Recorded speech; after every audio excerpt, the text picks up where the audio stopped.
Good morning, visionaries. So glad that we get to spend some time together today.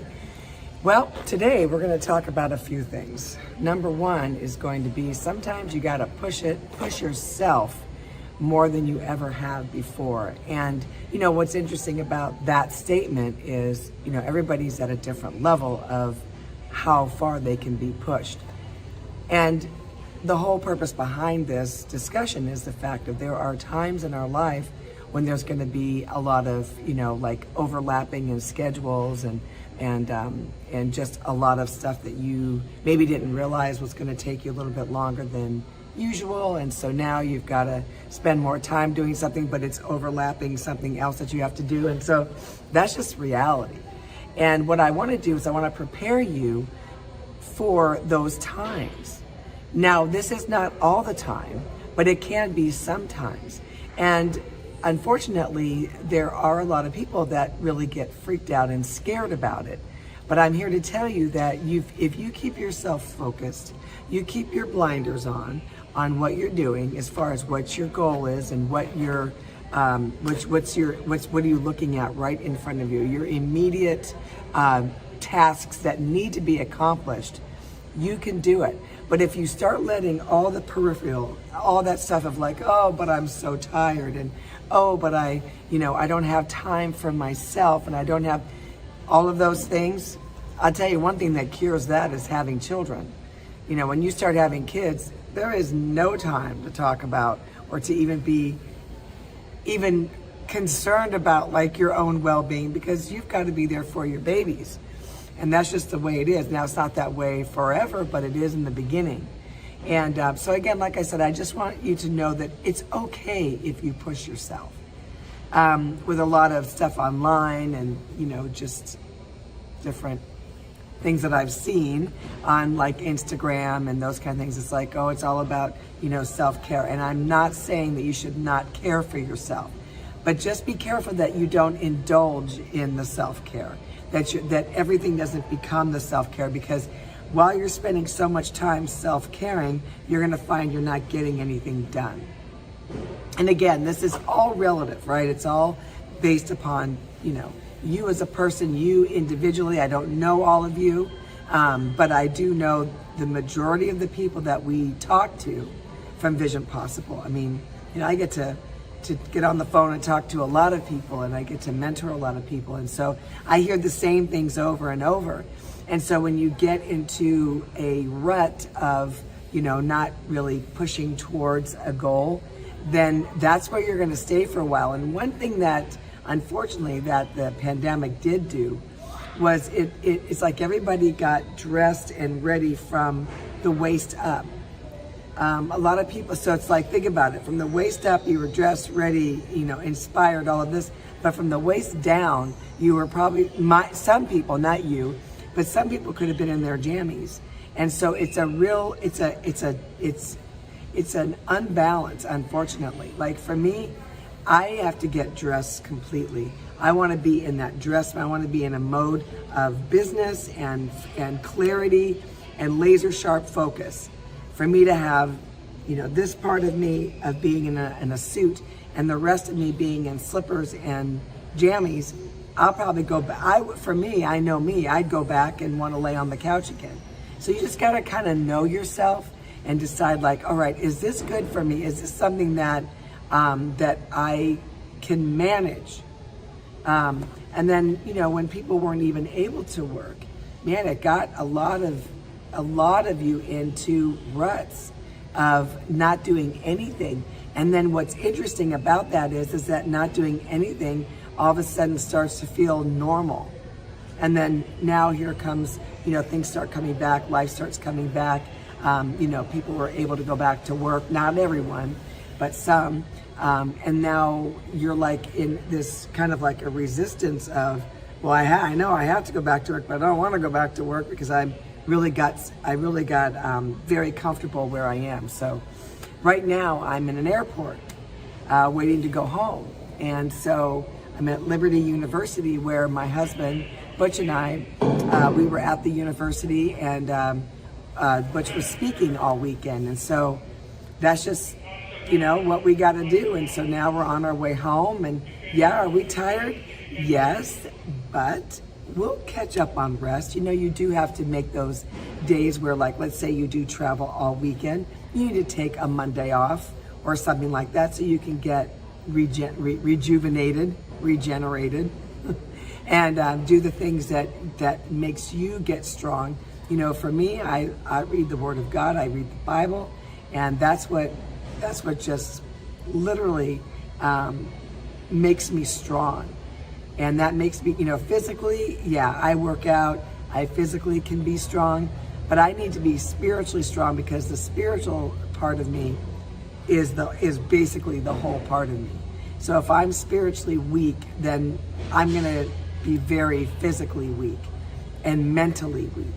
So that's just me. So you guys gotta do whatever it is that helps you. But the bottom line is that I just wanna make sure, like I said, make sure that that there are gonna be times when you're gonna have to push yourself.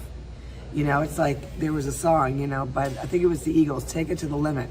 There will be some times when you've got to take it to the limit, but don't sit there and lick your wounds from it. Just keep moving. Like, know that this is something that you have to do, and you keep going on. And I know there's a lot of people out there that procrastinate. Procrastination comes from fear. That is for sure. And so you procrastinate, and it's what's funny is it's this vicious cycle. You procrastinate, you feel bad about it, so you don't do anything about it. So you procrastinate about it, so you feel bad about it, so you don't do anything about it. You procrastinate about it, you feel bad. See, it's this big circle that you're making. And so just go and do. If you get double booked, figure out a way to do it. If you are, if you've got a few things that you're juggling, juggle them for a while, but find a plan that will make it so you're not juggling all the balls in the air at the same time. That some balls are not being thrown in the air, but you've placed them down so that you have more time to deal with the things that are more time. What is the word I'm looking for? Like time sensitive. Yeah. So that's really important. So I just don't want anybody to feel, so overwhelmed that you don't get anything done. It's like, we can do that to ourselves. We can feel so overwhelmed by so many things that we are stuck. Do you ever feel stuck? I mean, I don't know if you do or not. I've actually never felt stuck before. That's never been like my personality. I've always, just kept moving. So I never really felt stuck, but I know that people can feel stuck.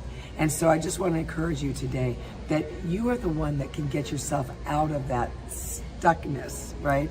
Or your rut. You can do that. You've got to allow yourself the time to strategize a plan to get yourself out of that. But okay, there's a happy medium there. Don't take a month to get yourself a plan on how you get out of your stuckness. I think we spend so much time trying to figure everything out, where just sometimes you just gotta go. You just gotta go do. And, as much as I love the phones and I love social media and everything that we do with it, which is how I'm even talking to you right now, unfortunately, there's a lot of stuff on there that a lot of people will talk about stuff that is very, what is the word I'm looking for? It's like self-indulgent. So just be careful of that. Just watch out for the people that you're listening to that's influencing you to be self-indulgent. You don't want to do that. Seriously. There are times when you want to, take a bath or something, or as a woman, we get our nails done, we get our hair done. Well, that to me isn't relaxing. That's like, I have to get that done. But maybe it's, going to get a massage or something. Yes, you could do all those things, and don't feel condemned or bad about it if you do.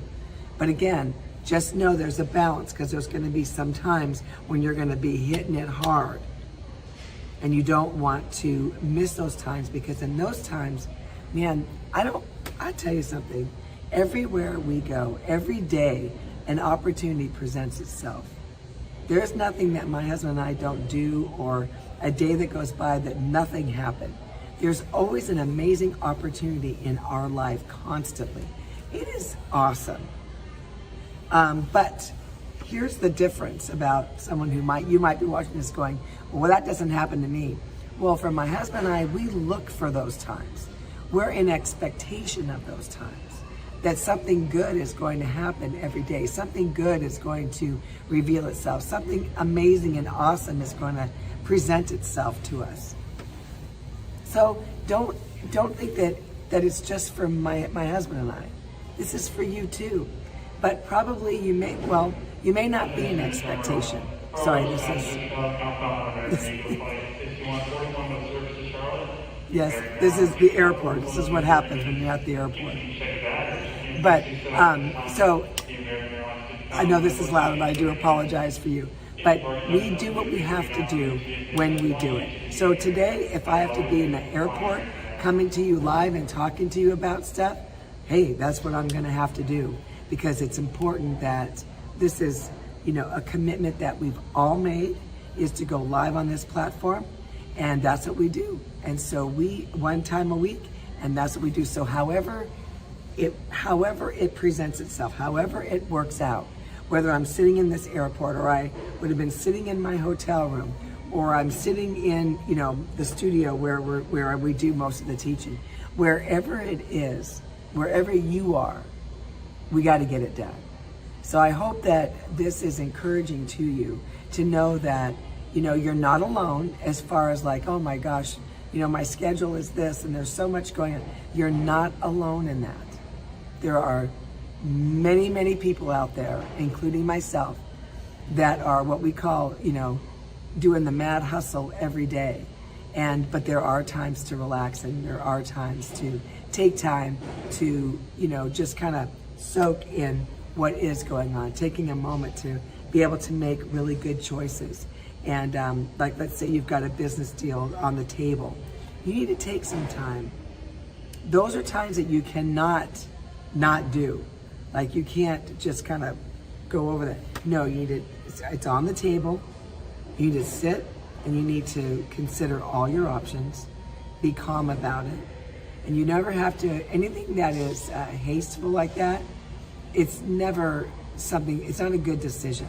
You want to make sure that you are making good decisions based on taking time to look at the contract or whatever, the phone call and your notes that you took down, whatever it might be, that you took the time to look at what's going on and you're saying, okay, I get this, I see this, and now I can make a decision based on seeing the whole picture and not just, okay, I did this, what's next? Okay, I did this, what's next? Okay, I'm going from this to that, to this to that, to this to that. Yes, I've done that. Guilty. But it doesn't work. So please take my advice on that. When you have a big decision to make, you rest. You take a moment, or you get counsel for it. You ask people, hey, what do you think about this scenario? What do you think about that? If that's what you feel led to do, is going to other people, then you do that. There are people that have been there and done that and have done more, they're at a different level than you, that can help you make those decisions, that can help you at least guide you into making the right decision for yourself. And that's what we do at Vision Possible. We do, and all of us do coaching. So whether it's social media, or if it's entertainment, or if it's what I do, which is I'm an encourager, and I'm also we're gonna get your task done. We are going to get you on a schedule. You're gonna see a flow chart. You're gonna see great things happening, because I'm gonna set you up in a place where you will be able to know what you need to do, know how to do it, and know when you're gonna do it. And that's kind of my thing, that I'm very, very good at that, because I do that. I can do that for myself. And if you can do it for yourself, you can do it for anybody. But everything has to be very scheduled and has to have a goal and a plan. So we set goals, and then we have a plan to attain the goal. We set another goal. We have a plan to attain that goal. And that's how it works for anything that I do. And that's how I do my life. I can't do it any other way. It doesn't work any other way. So But so yeah, so if you want to get counseling, that'll be awesome. But if you want to just ask your friends, do that too. But definitely it does help. It's not that you're going to take everybody's advice, but at least it might feed you into something else you might be thinking, or like a more strategic way of doing something. Or maybe it slowed you down a bit so you didn't feel that rush that you know that you should not be doing. So there's plenty of things and plenty of reasons why you would definitely want to be coached, or you would want to be counseled by some friends, or from some professional people that you know that can help you in these situations. So, life is amazing, and we all have a choice to decide how amazing we want that life to be. It can be amazing, but you need to make a choice and decide that you're going to make it amazing, because when you have dreams that are unfulfilled, I'm telling you, it affects everything in your life. It just does. So today I want you to make a choice that I'm going to change things. And then you want you to sit down with your pad of paper or your phone, your notes on your phone, and start writing down all of your goals, things that you want to accomplish, and then start going from there. All right? So thank you guys so much for watching this morning. We love you, and you are a visionary, and you will make your daydream be your day job. I promise you. You keep listening, and that will happen. See you guys next time.